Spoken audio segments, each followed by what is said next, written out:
in terms of mental health and addiction services, but what about the combination? These are what's known as kind of co-occurring problems. And so there's the center of that Venn diagram, which you probably hoped you'd never see after you left third grade again, but I guess it's still a Venn diagram, even with the new math. But it turns out that there's about 17 million people who suffer from a substance abuse disorder, and about 41 million people who suffer from a mental illness within a 1-year period. And then there's an overlap of about 6.5 million people who suffer from both. So we're talking about big numbers here. So what does all this cost us in terms of dollars anyway? And there are any number of estimates that you could use or that have been used to try and quantify not necessarily the suffering, but at least the expenditures that the United States makes on these illnesses. In terms of the overall health budget, the percent of that overall health budget that we can attribute specifically to substance abuse and mental health disorders is about 7%. So 7% is not a huge number, but it's a pretty big number in terms of billions of dollars, about $108 billion. And that's considered, these are 2001 numbers, and that's considered an underestimate by most researchers. This is a very conservative estimate of the expenditures that go toward these two particular illnesses. What's interesting is the source of those dollars. And as opposed to kind of general health, in the general health sector, a little over half, about 57% of expenditures are from the private sector. So they're from private insurance or out of pocket, but they're not public. They come from the individuals or they come from employee-based insurers or employee-based health plans. But if you look at mental health and addiction disorders or substance abuse disorders, you find that the public expenditures are much, much greater, both proportionately and together. So that on the addiction side, a little over 80% of the expenses or the expenditures on addiction services are from the public side. And a little bit less, 61% on the mental health side. So there's been a history of the medical or the typical medical expenditures coming from more the private sector or private insurance, and the mental health and addiction services coming from the public side. And that has implications as we talk about mental health parity in a few minutes. There are also some kind of unquantifiable, although people are attempting to quantify them in terms of dollars, which could be considered kind of unmeasured consequences. It would appear from this picture that these people are mentally healthy and working well as a team and are productive and efficient. But there have been estimates that those with depression and for those in the workplace who suffer from substance abuse disorders and mental health disorders, that there's a fair amount of kind of a lack of presenteeism, not being completely on the job when you're on the job, and also absenteeism. And there have been several attempts to quantify exactly the direct consequences of having these illnesses and also being employed at the same time. And if you can't read this quote, it says, "Gentlemen, I've called this meeting to discuss absenteeism." And if you can't see the picture, there's nobody in those chairs. So, and what would academics do without New Yorker cartoons, right? So how did this happen? How did we get here? Did it just come like a bolt of lightning, completely out of the blue, that we find ourselves with this incredible epidemic of these chronic diseases, and nobody's paying for them? Well, if we look at the history of how these kinds of disorders have been paid for and have been treated in the past, you don't have to go too far back to see how we've gotten to where we are today and why it's so difficult to change things.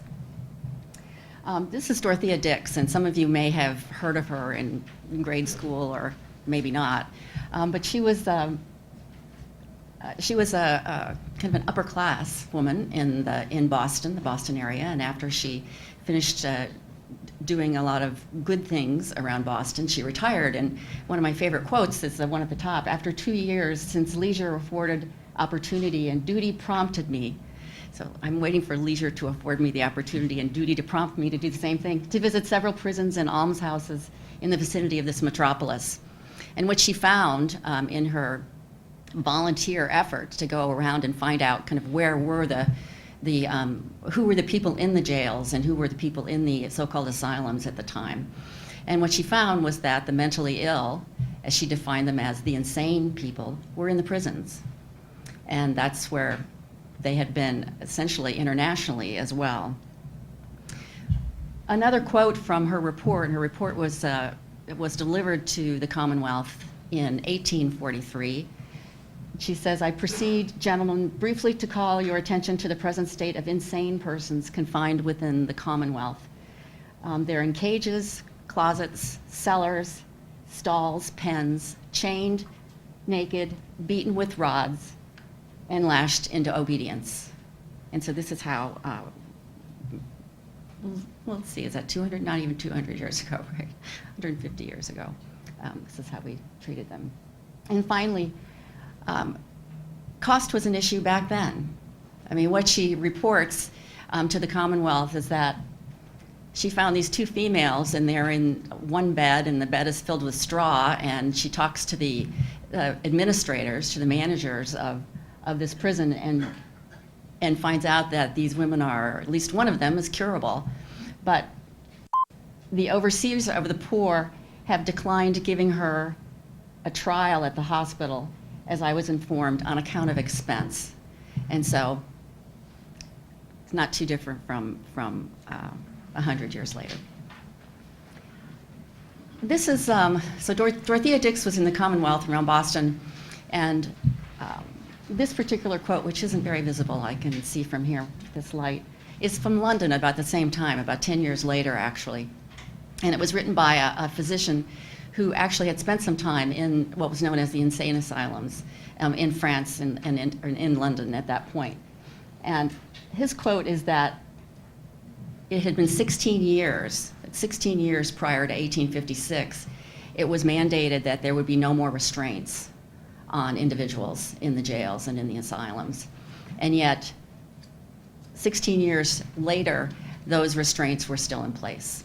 And so if they were going to be abolished, they needed to be permanently abolished. And his point, and he had written extensively on that, having been on the inside and also having been on the outside and trying to make a difference with that.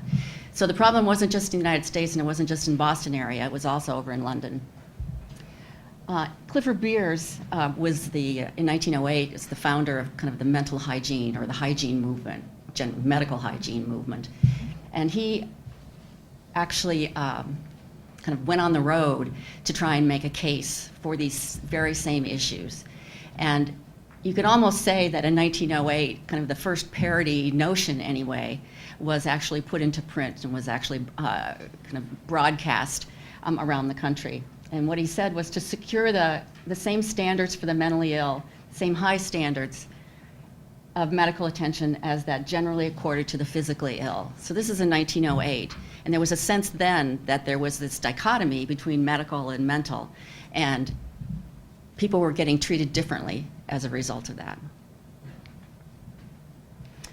This is actually I worked at one point in the Indiana State Psychiatric Hospital, and I was very, very young. And this actually looked like our dining room at the state hospital. And this was actually from an annual report from the North Carolina State Hospital. So this was the female dining room there. And the report is actually from 1920.